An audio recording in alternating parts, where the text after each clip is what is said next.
Humans crave stories, we always have. From ancient myths whispered around flickering fires to modern urban legends shared online, these tales reflect our deepest fears. They remind us that darkness lurks at the edges of our world. Urban legends in particular thrive in the shadows of our cities, blending fact and fiction into chilling narratives. They are the modern campfire stories, passed from person to person, each retelling adding a new layer of terror. In today's episode, we will be looking into a terrifying urban legend that has been tormenting the children of New York for decades. The chilling legend of Cropsey.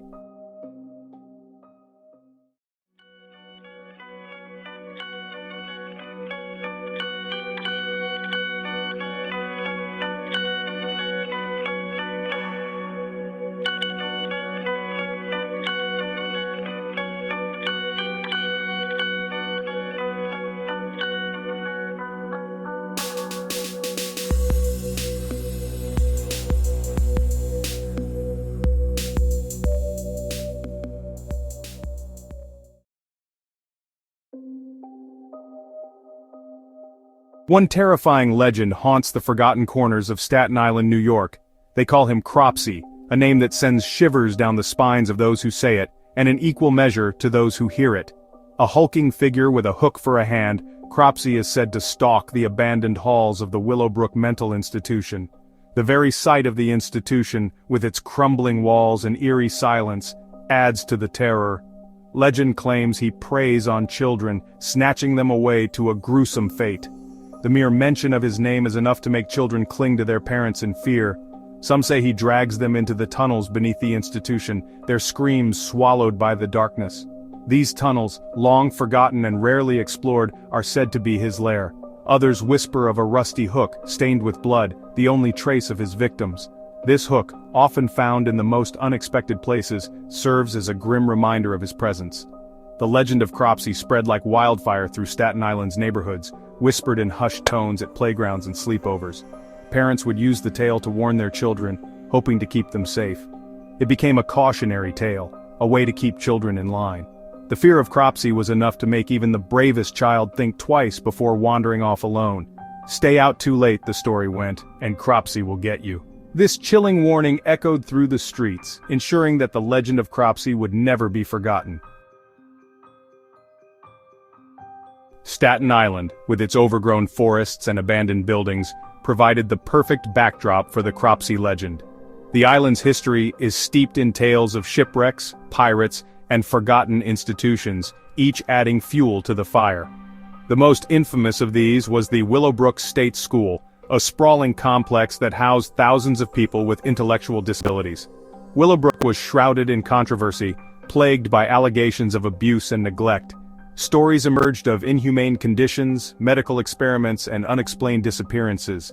To the children of Staten Island, Willowbrook became a place of nightmares, a tangible manifestation of their deepest fears. It was all too easy to imagine Cropsey lurking in the shadows of the crumbling institution, waiting to claim his next victim. The legend of Cropsey took a sinister turn in the 1970s with the disappearance of several children from Staten Island.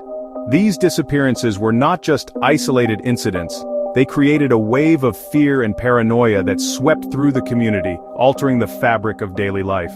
While the legend had always been just that, a legend, the real-life disappearances cast a chilling new light on the stories.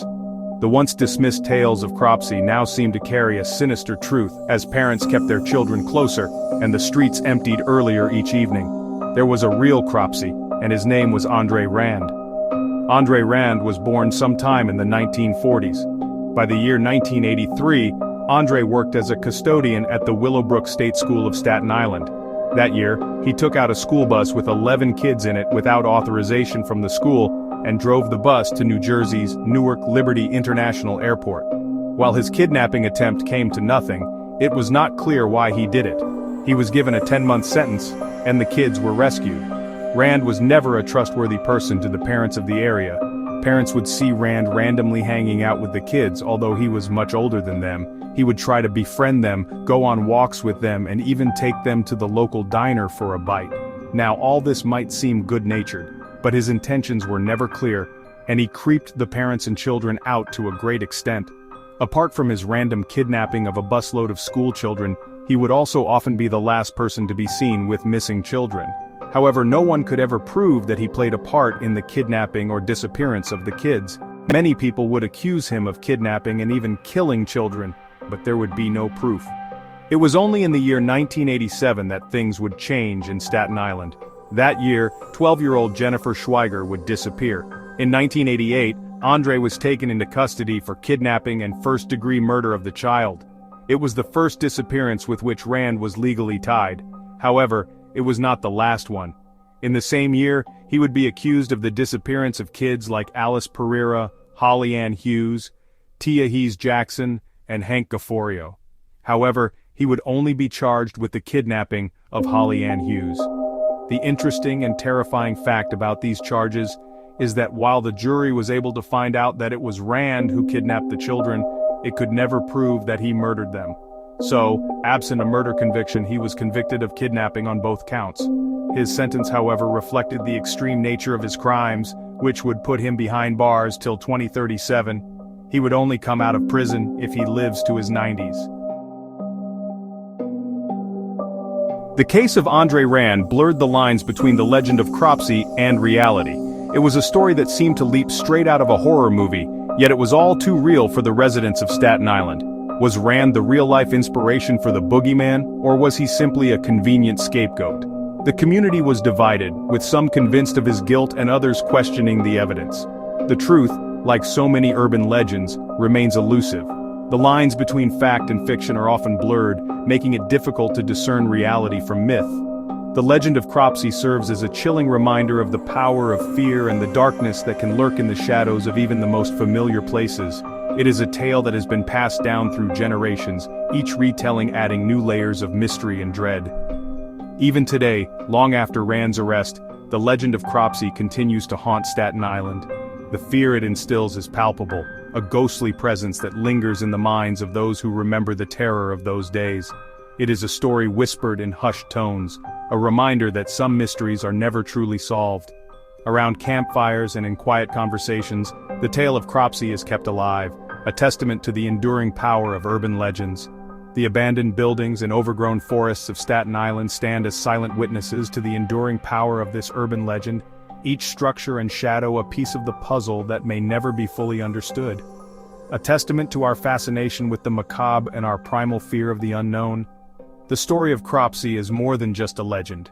It is a reflection of our deepest fears and the mysteries that lie just beyond the edge of our understanding.